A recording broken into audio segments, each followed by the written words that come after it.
Meet the team that doesn't just talk about impact, they ignite it. Jim Morris and producer Rachel. Woo! That song gets me going. Oh, I love it. I couldn't tell you what it is. I found it randomly one day and then I don't know. I must have saved it and then deleted it. So that is the only portion of that song that exists is with that voiceover. So I hope everybody can enjoy that 10 seconds. Let's go. Oh, that's what happens when you don't, when you're working so fast and you just don't follow up and I got more we're like day 3 of mosquito date.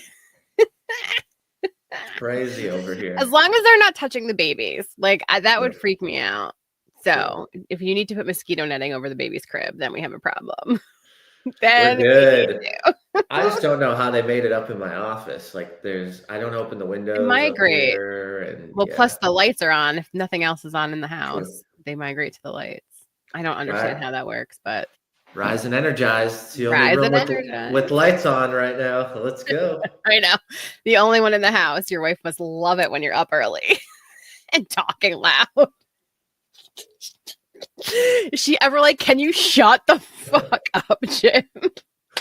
Well, the problem is I'm upstairs and our bed is right below us. So oh god, I'm walking around. Move.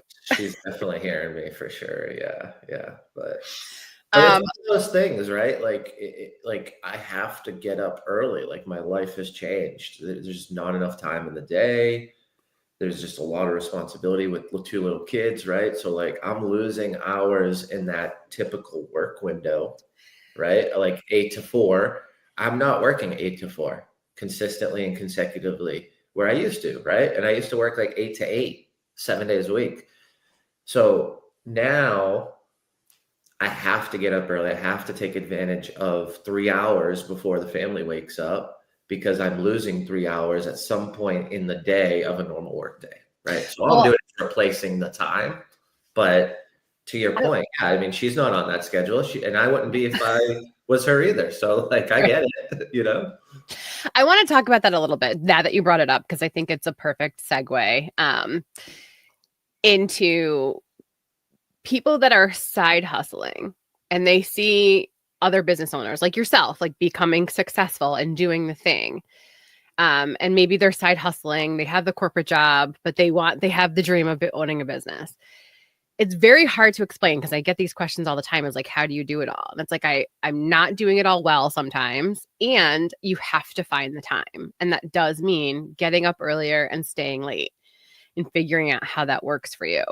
Because it's hard to be present as a parent, as a spouse, as a family member or friend, and be at work for a corporation and have that dream and that side hustle. So when you were in that space that you had the corporate job, but you had the dream too, and you were creating that dream, was creating that space in the morning at night hard for you to do?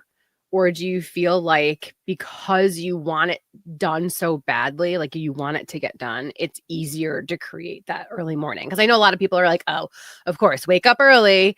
Of course, get up early to do the thing. But I feel it's actually not so hard to do when you're focused on the goal.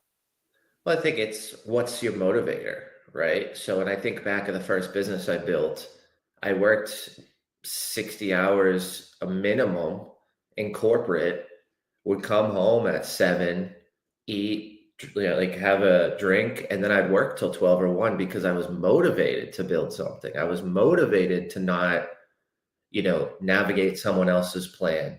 I was pissed off. I was aggravated that people were telling me things to do at work that were wrong. I told them that this isn't going to work. Then I ate my shit cake, did the thing, and then went back to them and was can we try my thing now? And then I'd do the thing that I suggested and it would work. And so I had an aggravation and a fire under my ass to get away from it because I was so annoyed by it. My first business was not to impact people. And I actually have never said that on an interview or anything, but the guy who everything has impact attached to it, my first business was never about the consumer or the customer. was always about me. And then as I morphed through that and realized, like, how can you run a business when it's all about you? I'm not the business. The consumer, the customer is the business. I don't have a business without them. So I had to learn that the hard way in my first business. But like, I just think through of now, it's like, I'm going to wake up early because I want to impact people and I want to help them and I want to give them the resources and I want to accelerate their growth with impact effect. That's a motivator. That's like, okay, I can get up early. The other is like, if I want to be present with my kids and not feel guilty that I'm not present with them, or feel guilty that I'm not doing the work to impact other people, that's really what motivates me now. And the reality of this is like I mean, and we've known each other for almost a year now, so it hasn't been too long, but like, I never was an early person. Like, I was a kid in high school who like woke up at 6:55, drove to school, was always 10 minutes late, and like was half asleep, right? Like, never ate breakfast at my house, like didn't drink water, coffee, and I like just literally threw clothes on, went out the door. And I never thought I could wake up early. I never ever thought I could. Then there was a point where I was waking up at 3:30 at one point. That was a little crazy.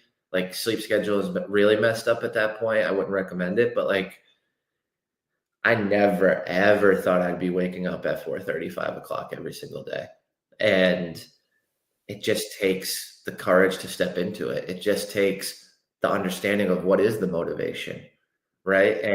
And the presence of like being a dad during the day and being available and giving Caitlin 2 hours where she can work and I'm the babysitter. And I say it that way. Not the babysitter, you're the dad. So I say it that way because I want people to realize like that time has to be carved out like a babysitter so I can give her what she needs. But to your point, yes. And I've said that before to her, and she smacked me upside the head. I was like, well, I can't babysit the kids. And she's like, you're not the babysitter. I'm like, wow. This was early on. It was actually like a huge reframe for me of like, this isn't a task. I get to do this. This is my children. I get to spend time with them. But you just said something. We have to pull this out because you said something and you kind of glossed over it. And I feel like we have to go back to it. It's when you're with the kids, you feel the guilt of not working on the business. And when you're working on the business, you feel the guilt of not being with the kids. How do we get out of that loop?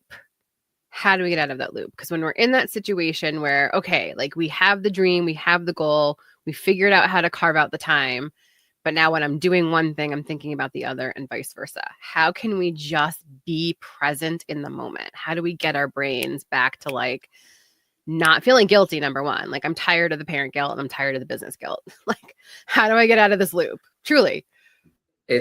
So I was stuck in it in the beginning for a long time. Like, I want to say a year. I was stuck in those emotions and feeling that. And it still pops up, right? Because there's decisions to still be made, right? It's like, do you take this meeting with a client who's going to invest $350,000 in your business, or do you go to the baseball game with you that your kid's pitching at, right? Like, those decisions are going to come up.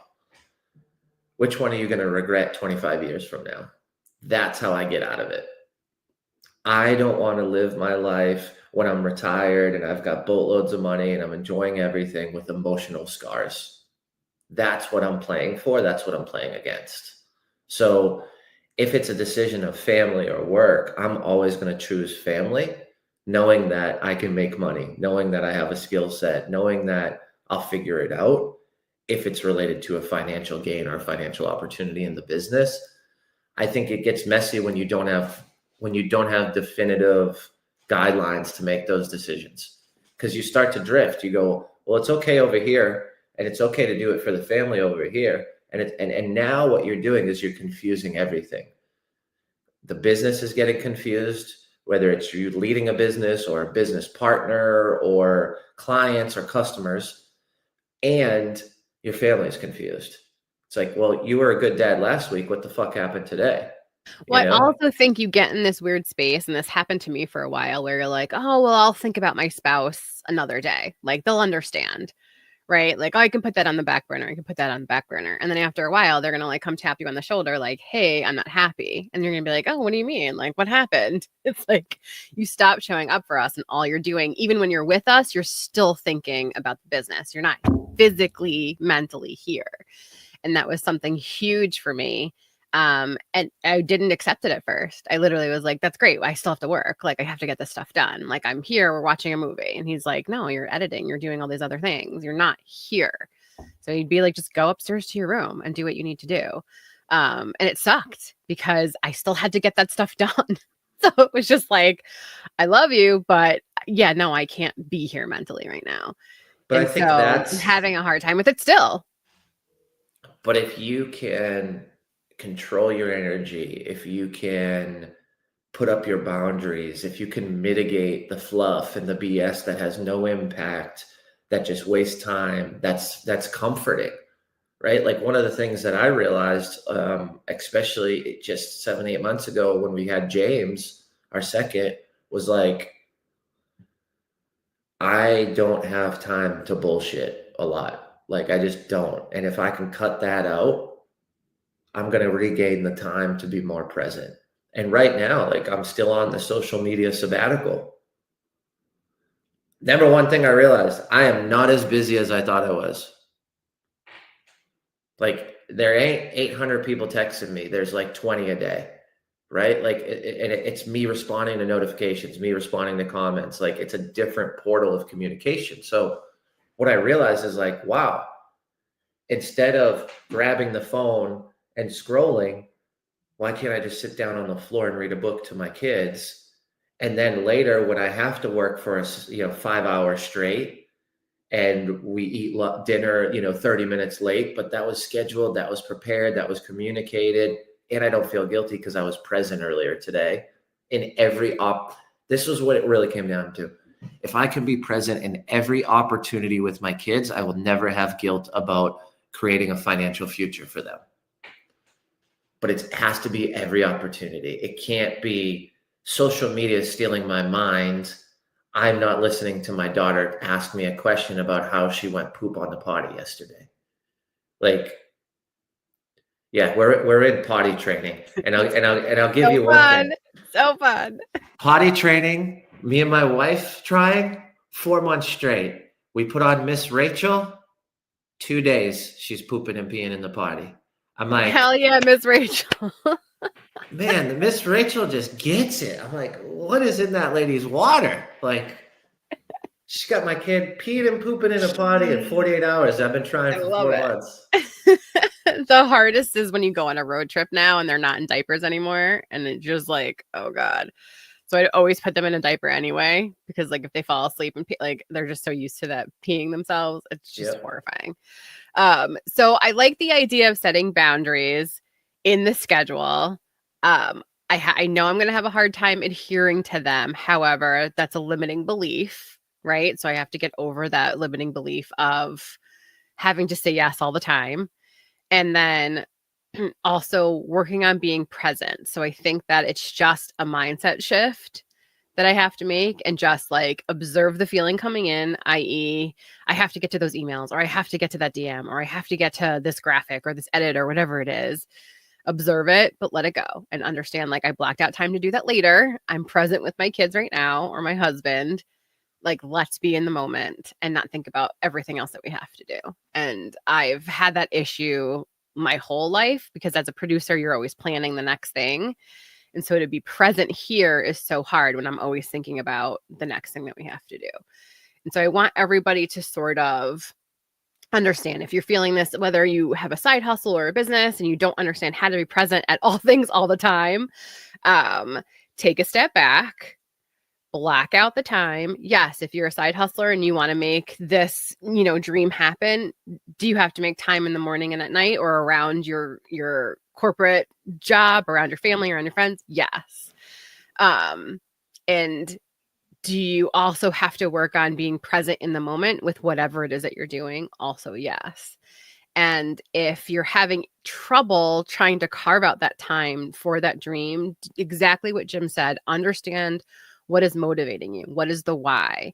And if you can go back to that, making the time and getting up early, staying up late isn't actually as hard as it was, when you were younger and you didn't have the purpose. I want people to really look at their schedules and their boundaries and how they're showing up in the world. Right? Because if you're doing the business thing, but then you have the parent guilt, and then you're doing the parent thing, and then you have the business guilt, you're not present in either space. And so really today, look at, am I being present? Am I observing what's going on and letting it go? Or am I just looping and staying in that feeling, which is such an energy drain? It is just such an energy drain. It's horrible to be in that space. Do you have any parting words for people today before we say goodbye?